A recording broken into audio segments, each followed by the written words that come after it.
is I'm going to do a word project making the word look like what the object actually is. So I'm going to start by creating a new artboard, and I'm going to set my orientation to landscape so it'll be longer from side to side. Okay, so the first thing I'm going to do is I'm going to grab my type tool, and I'm going to make a little type box. I'll just drag this across, open it up, and I'm going to spell out the word watermelon. And I'm going to do it all in capital letters.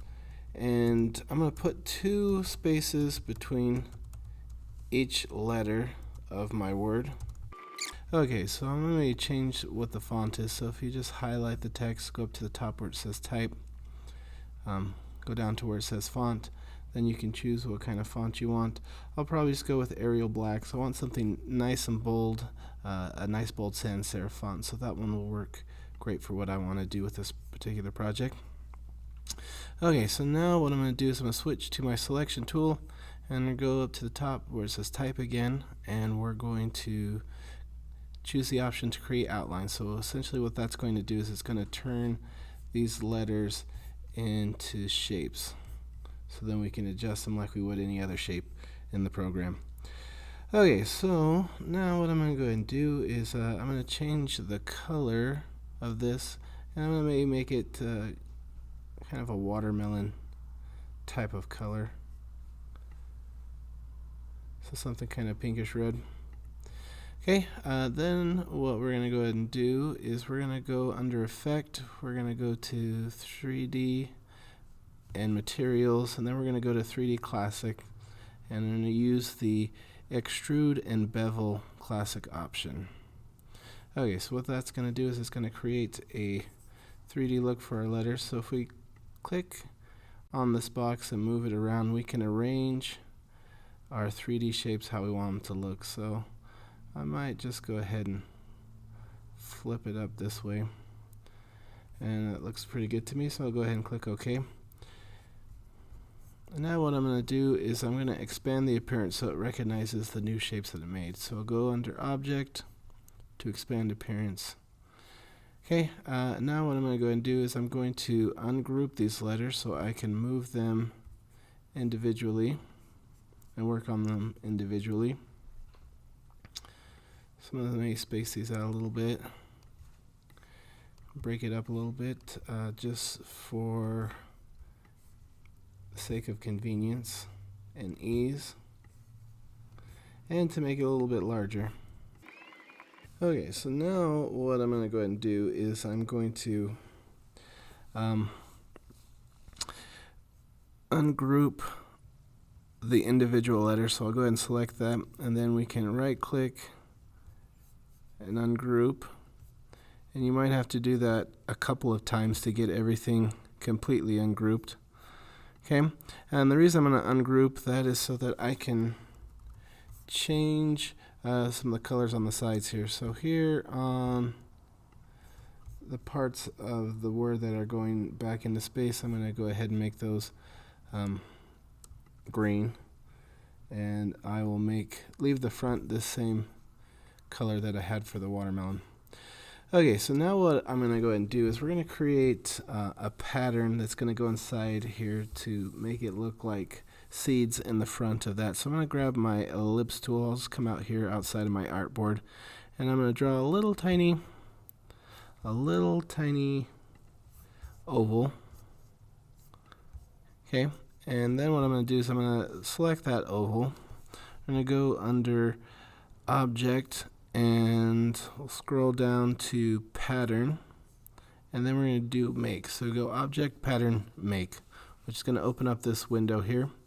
And this is what our pattern would look like if we left it like that. So what I'm going to do is I'm going to alter that a little bit because I don't want it so clustered.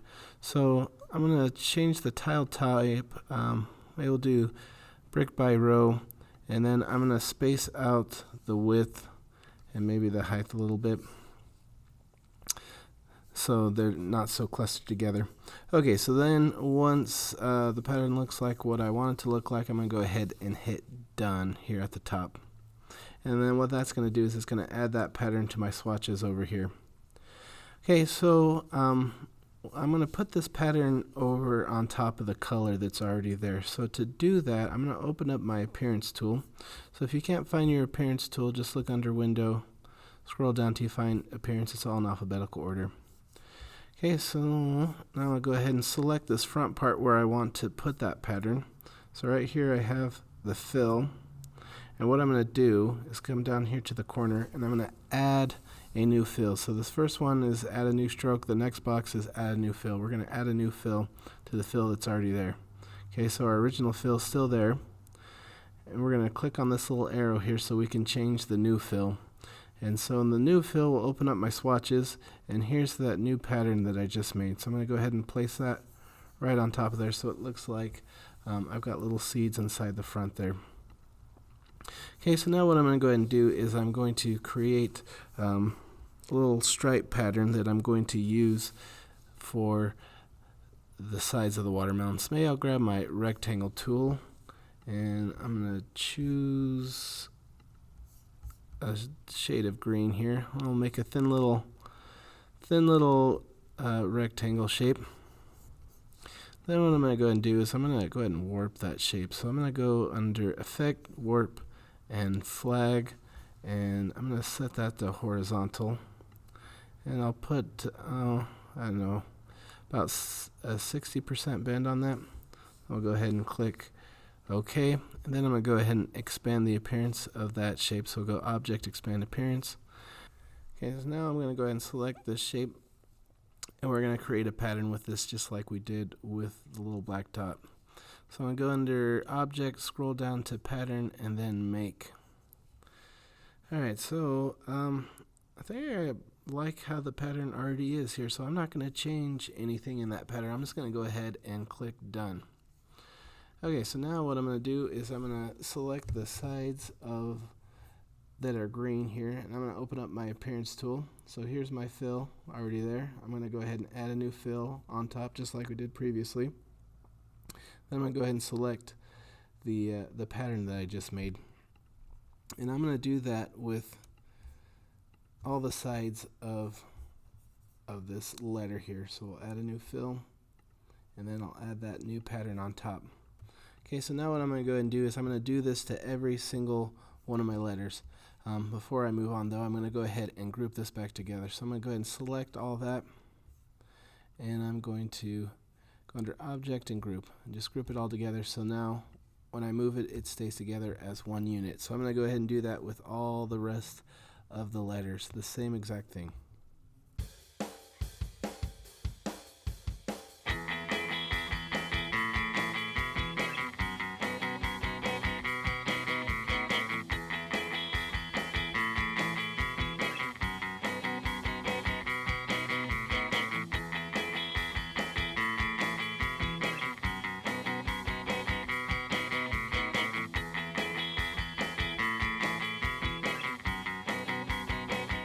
I've got all these letters together. I'm going to go ahead and just throw a little background in there just to make it a little more interesting to look at. So I'll open up my layers. I'm going to go ahead and lock this layer, and I'm going to create a new layer. Then I'm going to grab my rectangle tool, and I'm going to draw a rectangle to cover up the background. And maybe I'll go ahead and change the color of that. And maybe I'll just grab my ellipse tool, and I'll throw a little oval inside there and make that another color. Okay, then what I'll do is I'll go ahead and drag this underneath there. Alright, and there we have it.